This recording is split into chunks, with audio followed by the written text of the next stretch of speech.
Graça e paz, amadas irmãs, que saudade, né? Que bom estarmos aqui reunidos para falar de Deus, para ouvir a sua palavra, para sermos edificadas, né? E nesse momento eu quero conversar um pouco com as amadas irmãs, falando sobre o seguinte tema: mulheres, corramos com paciência a carreira, né? E desde já eu convido você a abrir a sua Bíblia em Hebreus capítulo 12. Hebreus capítulo 12, vamos estar lendo o versículo 1, 2 e 3. Diz o seguinte: portanto também nós, uma vez que estamos rodeados por tão grande nuvem de testemunhas, livremo-nos de tudo que nos atrapalha e do pecado que nos envolve e corramos com perseverança a corrida que nos é proposta. Verso 2. Tendo os olhos fitos em Jesus, autor e consumador da nossa fé. Ele, pela alegria que lhe fora proposta, suportou a cruz, desprezando a vergonha, e assentou-se à direita do trono de Deus. Pensem bem naquele que suportou tal oposição dos pecadores contra si mesmo, para que vocês não se cansem nem desanimem. Senhor, nosso Deus e Pai, nós estamos aqui em Teu nome, ó Pai. Te pedimos a Tua iluminação do Teu Santo Espírito para compreender a Tua palavra, Senhor. Nos edifica para a Tua glória. É em nome de Jesus Cristo que nós te pedimos. Amém. Minhas amadas irmãs, né? Neste mundo em que nós vivemos, passamos por aflições. E certa vez, Jesus Cristo, em João, capítulo 16, verso 33, disse o seguinte: neste mundo vocês terão aflições, contudo, tende ânimo, eu venci o mundo.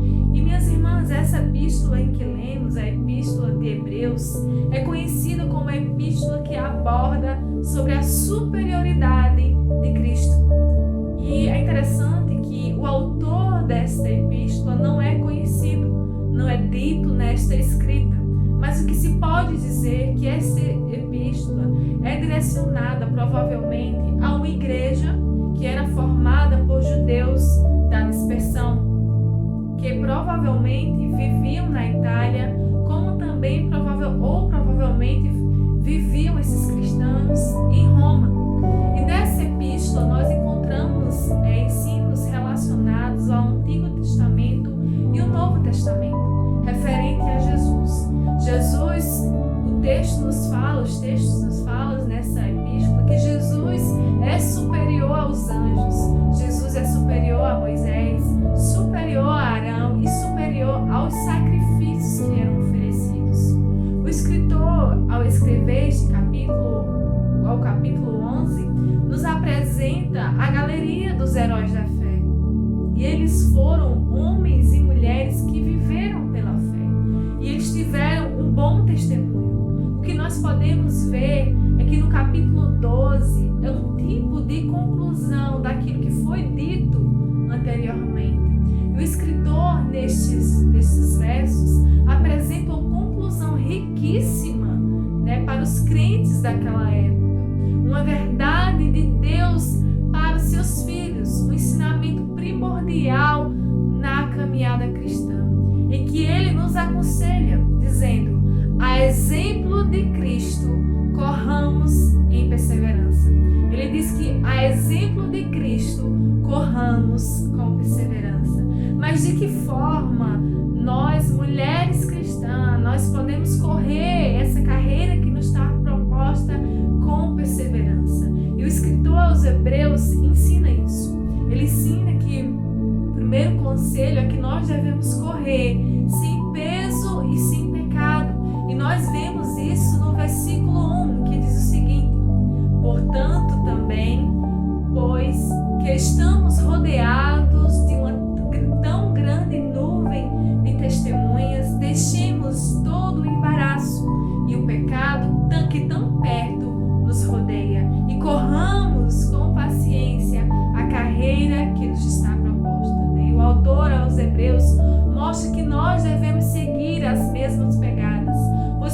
estamos fazendo uma jornada rumo a Jerusalém, a cidade celestial.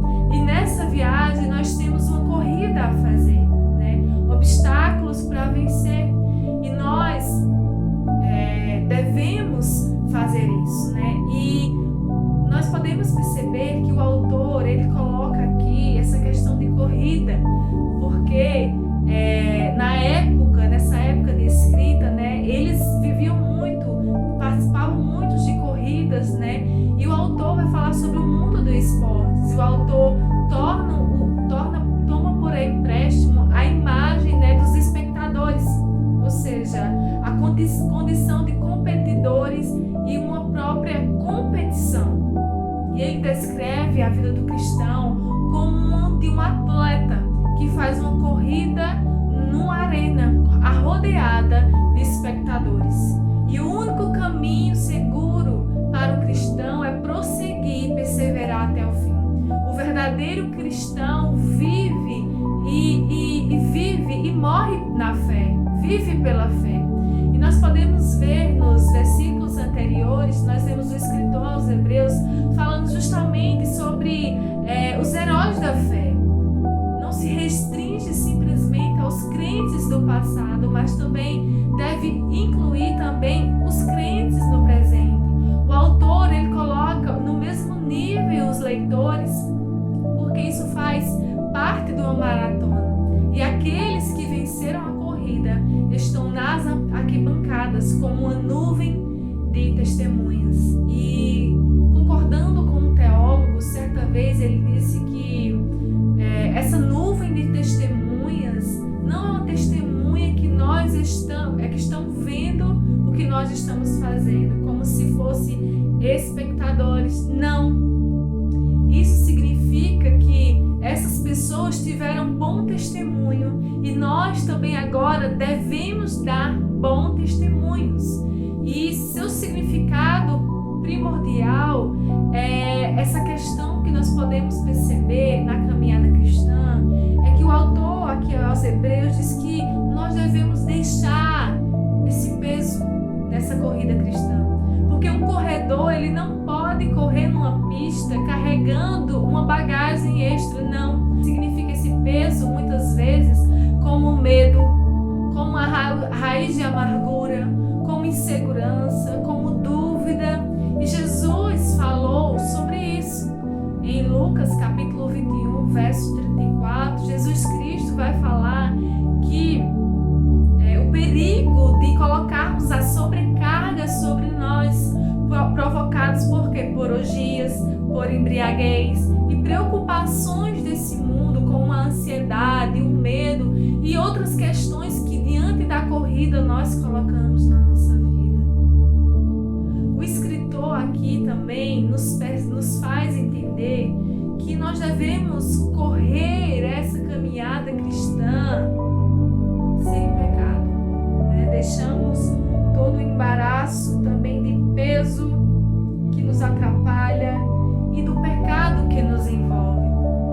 E nós podemos perceber que aqui o escritor não fala diretamente qual é o pecado, mas nós sabemos que o pecado de Israel, lá no capítulo 3 de Hebreus, do 12 ao 19, nós vimos que Israel, no seu coração, estavam incrédulos, por isso que eles não receberam, não tomaram posse da terra prometida, devido à incredulidade dos seus corações. E neste momento, minhas irmãs, eu não sei o peso, o pecado que vocês têm vivido, que nós temos vivido, mas hoje é um convite para mim e para você, de nós deixarmos todo o peso peso e pecado, e que nós possamos correr essa corrida que está proposta não em nós, mas está proposta em Cristo Jesus, nosso Senhor. E a perseverança é uma das atitudes que nós devemos ter como mulheres cristãs. E é interessante que o apóstolo Pedro, em sua carta, em 1 Pedro, capítulo 5, verso 7, vai dizer o seguinte: lancem sobre ele, ou seja, lancem sobre Jesus toda a sua ansiedade, porque Ele tem cuidado de nós, porque Ele tem cuidado de vocês.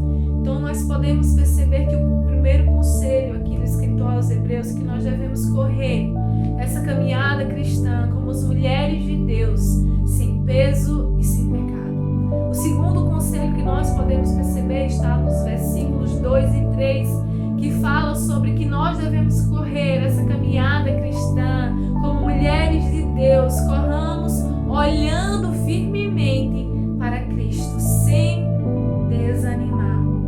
E o texto nos diz, olhando para Jesus, o autor e consumador da fé, o qual pelo gozo que lhe estava proposto, suportou a cruz, desprezando a afronta, e assentou-se à destra do trono de Deus. Considerais, pois, aquele que suportou tais contradições dos pecadores contra si, para que não fracassais, desfalecendo em vossos ânimos. E neste verso, o autor de Hebreus vai trazer para os cristãos daquela época, dizendo: olhem para Jesus, o autor e consumador da fé de vocês. Olhem firmemente para Ele, porque Jesus Cristo, Ele venceu, e a corrida que Ele estava proposta, Ele completou. O autor aos Hebreus diz que eles deveriam firmar os seus olhos em Jesus.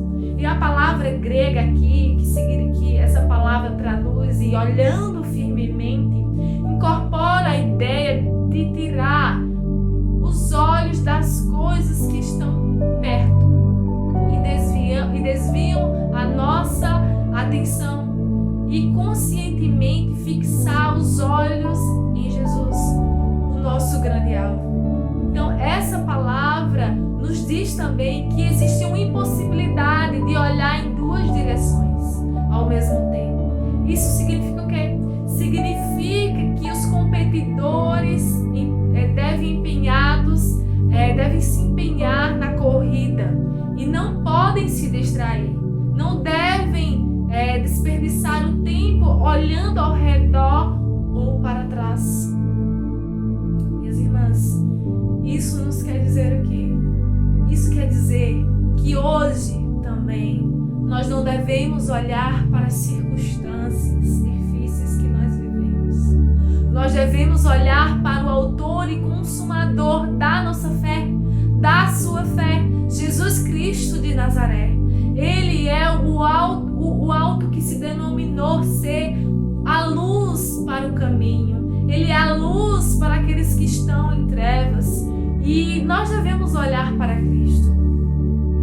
E o escritor aos Colossenses, capítulo 3, do 1 ao 4, diz o seguinte: portanto, já que vocês ressuscitaram com Cristo, procurem as coisas que estão no alto, onde Cristo está sentado à direita de Deus. Mantenham o pensamento nas coisas do alto e não nas coisas terrenas, pois vocês morreram e agora sua vida está escondida com Cristo em Deus.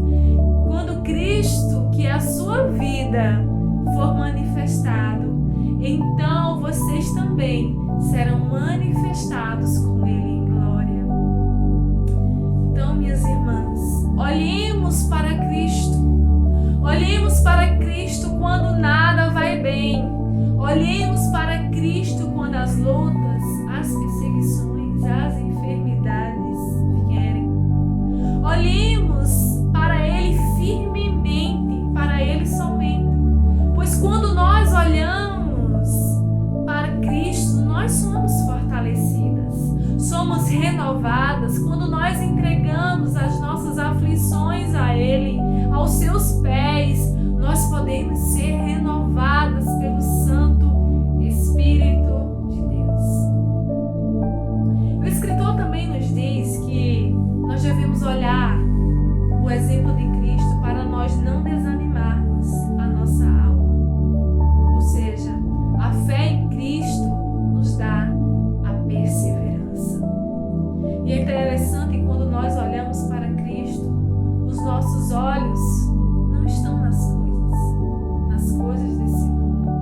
nos desejos, nas preocupações, nos afazeres da vida. E quanto mais focamos os nossos olhos nas coisas da vida, a nossa alma vai desanimando, vai enfraquecendo. Por isso, há um convite para mim e para você hoje: olharmos para Cristo, o autor e consumador da nossa fé. E hoje eu quero te perguntar: onde estão os seus olhos? Nas circunstâncias da vida ou em Cristo Jesus? O salmista, certa vez, no Salmo 73, versículo 26, vai dizer o seguinte: o meu corpo e o meu coração poderão fraquejar, mas Deus é a força do meu coração e a minha herança para sempre. É lindo perceber que o salmista entende que nós, seres humanos, muitas vezes nós fraquejamos o nosso coração, a nossa mente, a nossa alma, porque nós olhamos para as coisas da vida. Mas nós podemos perceber que o salmista disse, quando ele olha para Deus e diz: mas Deus é a força do meu coração e a minha herança para sempre. Glória a Deus por isso. Senhor, nosso Deus e Pai, nós te agradecemos por tua palavra, Senhor, que ela é viva e eficaz para as nossas vidas. Nesse momento, Senhor, de pandemia, nesse momento de aflições, decepções, frustrações, desesperança, Tu és, Senhor, a nossa esperança. Tu és, Senhor, o caminho em que nós devemos seguir, Senhor. Diante, Senhor, daquilo que nós vemos, ó Deus, das dificuldades, das aflições do mundo, que os nossos olhos estejam em Ti, que as amadas irmãs que nos escutam, Senhor, neste momento, elas possam olhar para Ti, Senhor, e perceber, Pai, que o Senhor suportou todo e qualquer sofrimento naquela cruz por nós. Por isso nós não devemos desanimar. Por isso nós devemos correr a carreira que nos está proposta e sermos testemunhas, boas testemunhas de Ti. Nós te pedimos, ó Deus, te pedimos, ó Pai, te pedimos graça para suportarmos os dias difíceis que vivemos. Te pedimos a Tua restauração, Senhor, aquelas que estão enfermas, aquelas que estão desesperançosas, ó Deus, que elas possam buscar a Tua presença e serem renovadas pelo Teu Santo Espírito. É em nome de Jesus que nós te pedimos. Amém. Um grande abraço, minhas irmãs. Que Deus abençoe